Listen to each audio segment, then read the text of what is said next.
వరలక్ష్మి అయితే ధరణి పోలీసుల దగ్గరికి తీసుకుని వచ్చి తనకి ఒక మిషన్ని పెట్టించి ఇలా మాట్లాడుతూ ఉంటుంది.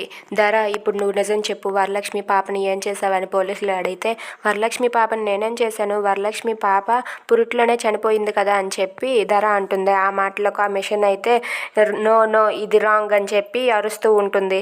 అది విన్న వరలక్ష్మి అయితే ఒక్కసారిగా షాక్ అయిపోతుంది. ఇక పోలీసు ఇలా అంటారు, నువ్వు కరెక్ట్ చెప్తేనా అది ఎస్ అంటుంది, నువ్వేమైనా అబద్ధం ఆడితే అది నో అనే చెప్తుంది, నిజం చెప్పు అని అంటే ఆ మాటలకు ధర ఏం చెప్తుందని వరలక్ష్మి అలా చూస్తూ ఉంటుంది. ఇంతలో ఛాయ దగ్గర వాళ్ళ తాతయ్య అయితే ఇలా అంటూ ఉంటాడు, అమ్మ నీకో విషయం చెప్పాలి అని అంటాడు. ఏంటి తాతయ్య చెప్పు అని అంటే, ఇప్పుడు గజపతి ఉన్నాడు కదా, గజపతి మీ కన్న తండ్రి కాదమ్మా, మీ నాన్న వేరే ఉన్నాడు. గజపతి నిన్ను ఇక్కడికి తీసుకొని వచ్చి ఐశ్వర్య పాపతో పెంచుతున్నాడు అంతే, నీ తండ్రి ఇతను కాదు, వేరే ఆయన ఉన్నాడు, అది ఈ ఊర్లోనే ఉన్నాడని చెప్పి చెప్తూ ఉంటాడు. ఆ మాటలు విన్న ఛాయ అయితే ఒక్కసారిగా షాక్ అయిపోతుంది. ఏంటి మా నాన్న ఈయన కాదా అని చెప్పి అనుకుంటూ ఉంటుంది. If you like this video please like, share and subscribe.